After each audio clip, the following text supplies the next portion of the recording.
Welcome back to Adore Cream, reviewing Hitnrun Phase 2. This is video 4 of 6. In this video we're going to review tracks 7 and 8, the songs Groovy Potential and When She Comes. And now, pretty much this midpoint of the album, we've moved into what I like to call our little mini red light zone. As in, pretty much as with tracks 5 and 6, and even track 4 for that matter, the songs are mainly about that old Prince chestnut from the 80s and 90s, sex. Although this is mature grown up Prince, so the sex has become more subtle.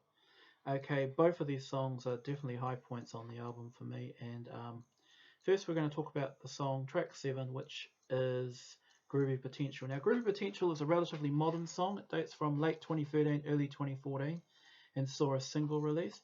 It has a really slick, almost jazzy opening with like the finger snaps and Prince is singing in the sort of almost come-on-y falsetto about, basically, they're in bed and Prince is saying, that they want to be doing things other than lying down in bed, if you get what I mean. We won't need to go into much detail, but basically the whole song is about basically Prince saying that, him and this woman getting down together all night and having good old-fashioned sex is the big groovy potential, and the potential is so groovy in what they can get up to. And basically he talks about you and me, another long night, another mystery. Tell me, baby, do you?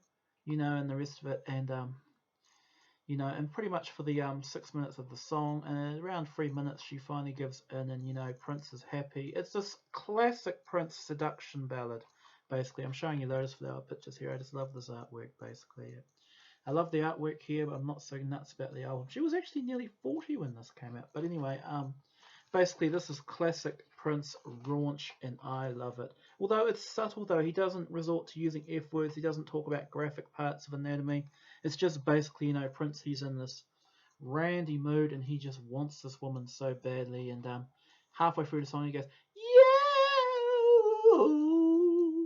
there's a lot of squealing and stuff, and you and me, baby, we've got the groovy potential. Then he compares sex to a movie.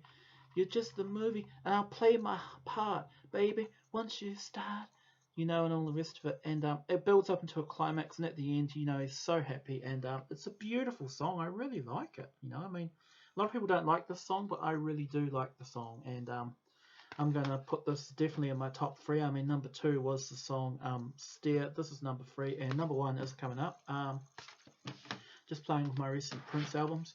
I'm so glad he's got back to these proper CD cases, these flat packs. I mean, as you can see, all mine are in fairly good condition, basically, but some fans I've seen on the All Gold complaining about how their, flat packs are falling apart and everything, but I really like to take care of my albums. I mean, with Prince albums, they come out, they're available for a few months and they disappear off shelves, so it's really up to you, the consumer, if you buy a Prince album, to really take care of it, because they are beautiful. I'm also cheating a bit because basically I burn them onto my computer and I don't really listen to the discs much, but I like to collect them anyway because it's good to know that Prince is getting the money for his hard work.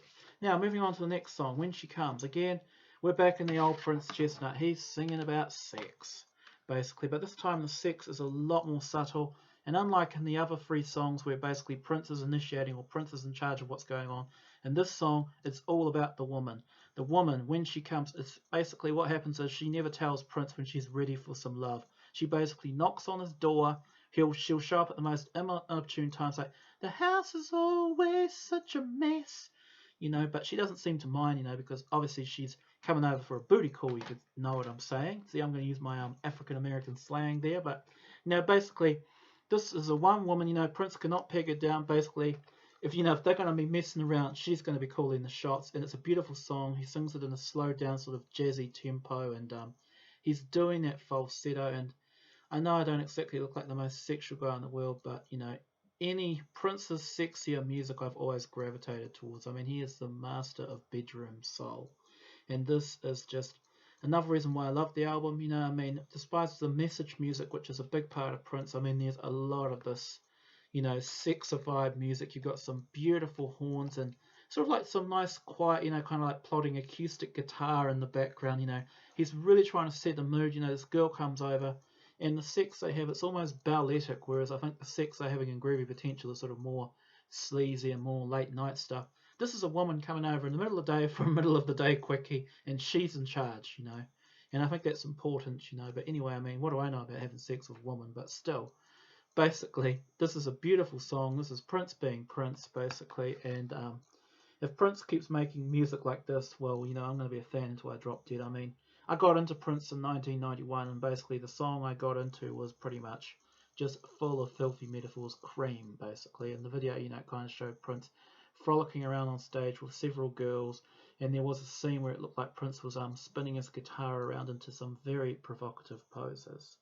But yeah, these are a couple of beautiful songs, and this is definitely the sexual part of the album. And what you're going to find is that when we get into tracks 9 and 10 and 11 and 12, apart from 11, which kind of does push back into sex a wee bit, but what you'll find is there's actually a much deeper, more spiritual meaning to that song. Prince is moving back into basically the rigors of being a rock star, and pretty much, you know, this is the great thing about this album is Prince shuts it down in tracks 4 to 8. Basically, it's a little red light zone going on. So there you are. So stay tuned, because then we're going to talk about basically 2 more of my favorite songs on the album, and you're going to hear what the #1 track on this album is. I mean, honestly, I mean, this album, I mean, pretty much, I mean, there's 2 songs which I think are all right, and the other 10 songs, all of them are classics. I mean, it's not often I say that Prince has 10 classic songs on an album. Honestly, this album is the first Prince album probably since, oh my god, I mean, maybe the Gold Experience, to not have any filler at all. Even Artificial Age had some fillers. I consider the first track, Artificial Cage, to be fillery, and I mean, the affirmations are a bit fillery, but there is no filler on this album, and you're going to find that out. Okay, in case I'm coming across crazy, it's because this album is just that good. But anyway, so again, if you're squeamish and stuff, I mean, I'll probably avoid this video and the previous video if you want to watch my cohesive review, because basically, you know, it's Prince getting down, he's getting dirty. Alright, you know, happy Boxing Day to those of you in Prince Land.